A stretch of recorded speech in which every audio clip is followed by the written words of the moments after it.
All right, here's part two. Before I continue with what I was saying, if I was even making a point, we're not really sure, are we? Just doing this, making a video, because I feel like if you make a video, it gives you an excuse to talk to yourself. If you're just like sitting here talking to yourself, even though I think it would work, maybe you don't want to do that.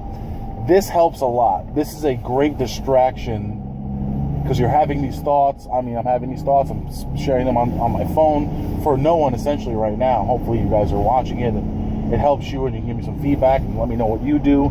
But just doing this, just recording this video is helping a lot. It's alleviating a lot of the thoughts because I'm focused on saying the things that I'm saying right now. In the back of my head, of course, I'm afraid I'm going to just drop dead in any moment. But for the most part, I'm better than I was 10 minutes ago, 20 minutes ago. Yeah, physically, I still have a lot of the tension, that stuff.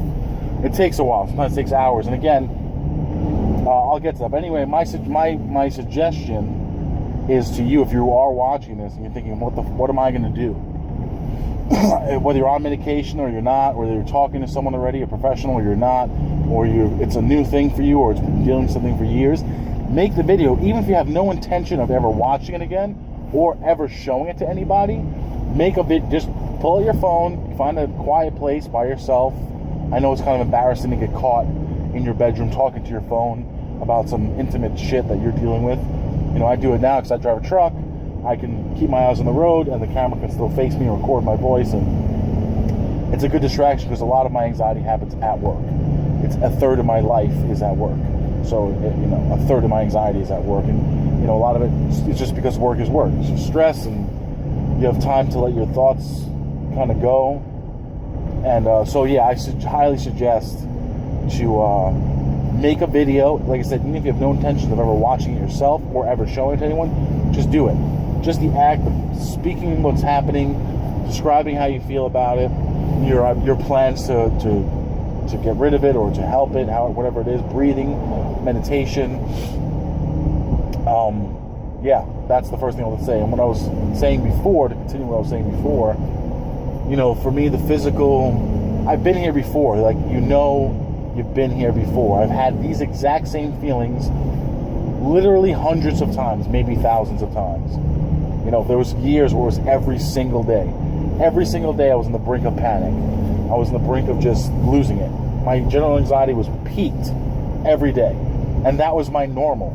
That was my absolute norm, was being just racing thoughts, physical pains and being uncomfortable, unhappy. And then after, a week or two of that, every week or two I would have a spout of depression because you're constantly on edge. You're constantly uncomfortable in your own skin. And then eventually it just makes you feel like shit. You just get real depressed. And I've never been suicidal, never tried to kill myself, but I know people out there are, and I totally get it. Especially if you, I know I didn't have the worst anxiety that exists. I know I didn't. And if I did, I don't know. I don't know. I just feel like there's people out there who, there are, you see these commercials for like these high-functioning anxiety, going to work and having social lives but still being, that's everybody. Everyone has a little bit of anxiety, but this higher levels of anxiety, I think a lot of us are just, that's part of the anxiety. It's like having an issue mentally or physically or both, and still being poor and still needing to go to my job and work 8-10 hours a day and still do the things I need to do because I can't just be a shut-in. I can't just stay at home and lay in bed for 6 months and try to figure my shit out or become a hermit. What do you do? How do you live like that? I remember hearing about people like that when I was younger, and I'm sure there's still people out there who are like that, or actually they become homeless people, or they go into mental institutions. So I think a lot of us out there are this high-functioning anxiety. And I'm not talking anybody on medication. If you feel like you need medication, or if you are on medication that really helps, good for you. I just don't want to do it. It's a personal choice of mine. I took a Xanax one time in my life, and I know Xanax would probably help me because it was one of those times where, again, I was sort of like in my 20s, especially in my middle 20s. For some reason, I was oblivious to the anxiety. It was just my norm. My norm was just anxious. I was constantly pacing, tapping, moving. I was constantly going 100 miles an hour. And it was my absolute norm. And every couple of days I'd have a real hard, panic attack. And it would just like shut me down. And it would just ruin me for a couple of days. So I was hanging out with some friends. We used to work for a radio station. We used to hang out at the radio station often. And one night we're there after a gig. We're drinking. We're just hanging out. I wasn't drinking much. And so someone had Xanax. And I guess they were just taking it just to like have fun. Like just to pop a Xanax and whatever it does to you, I don't know. Because I only took it one time. And what happened was, so I took the Xanax, and I want to say almost immediately, within 30 minutes, I'll say, within probably 15 minutes, I remember I was standing in a circle of maybe 4 or 5 people, having a conversation. Both my feet were flat on the ground. My arms were folded. I was totally paying attention to the conversation. I was totally immersed in what was happening in that moment for the first time. I can't remember. And at the time, I didn't remember. And it just being relaxed and quote unquote normal for those few minutes I had a panic attack right on the spot. I mean, again, when I say panic attack, I'm not alerting anyone of what's happening. I'm just like, I just walked away. I was just like dealing with it. Like what's happening, because I was calm. I was so calm that it just like freaked me out. My mind was quiet for 5 or 10 minutes. I was just like listening to what this guy was saying, and his words were the thoughts in my head. It was and I assume that's what normal people have. Again, I don't know. My mind is never, I'm thinking of 150 things at the same time. And most of them aren't good. That's what anxiety is. It fills your head with shit. None of it's good. It's never, you're the best, everything's going great. It's not that. It's, you owe money to people, you got to pay bills, work sucks, this sucks, that sucks, why is this happening? Your chest hurts, you're going to die, you're going to be dead soon. Like, we all know that just endless stream of just neurotic thoughts. And that's what I was going to make my next point is, really what happens is when you have chronic anxiety, in my opinion, I'm not a doctor at all, is you just become a hypochondriac. And we always throw that term around like it's like calling someone a wuss. Oh, you're being a hypochondriac, But that's a real thing, where you always think your anxiety or whatever your mental state is makes you feel you're going to be sick or die or somewhere in between. That's hypochondria. I mean, I feel like that I definitely am a hypochondriac. I jump to the worst conclusion always, constantly, and the rationale is, and the cyclical like thought processes, and maybe you can relate to this, is I know this is anxiety, but it's very hard to rationalize that it is sometimes, because it absolutely could be something else. Feeling a little dizzy, tightness in your chest, muscle aches, could all be those things. I mean, the odds of it being something serious, especially knowing I didn't get a good night's sleep, especially knowing I haven't had a good night's sleep in a couple nights or maybe a week, I know that those things are interrelated. But it's very hard to say, well, no, I definitely know without a shadow of a doubt it's not something more serious. So you can easily rationalize that, even though yesterday I had the same type of anxiety, and the day before that, and the month before that, and the year before that, every single time it's like, you're trying to fight with yourself. It's like you are the one with the anxiety. You are the one that has the issue. So how can you, with the brain that has the issue, solve the problem? The brain has the problem. How could it solve its own problems? It's a cycle of just like never-ending stress and worry. And even now, I'm talking, it's helping, and I'm feeling all those feelings. Tinglings and aches, and just moving my hand, getting dry mouth, probably from talking, but, it's like a sub-level of the brain, some subconscious is affected. The anxiety affects the subconscious to the point where, I'll get a pain in my hand, and before I can even think, what's that?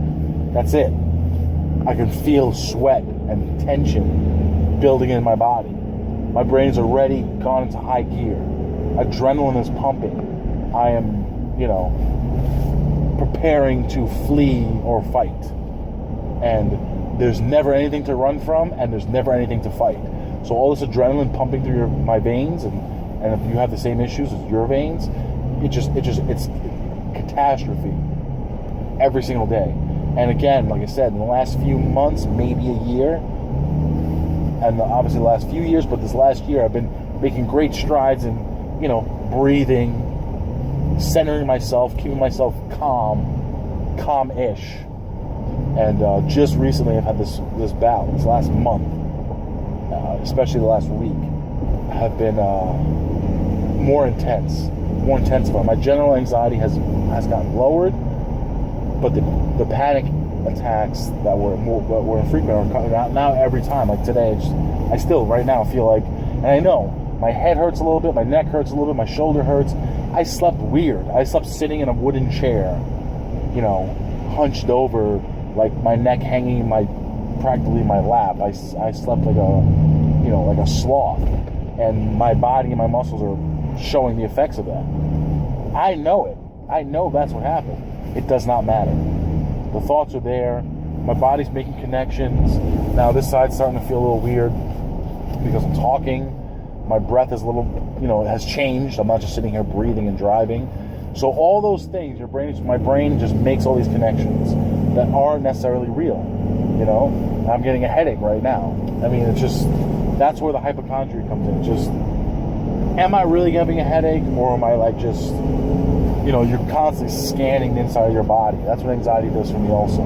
Scanning, feeling, what's that feeling in my toe? What's that in my knee? What's in my head? What's in my ear? Ear pain, things like that. I'll get like an earache just for a second, like a pain in the tissue of my ear,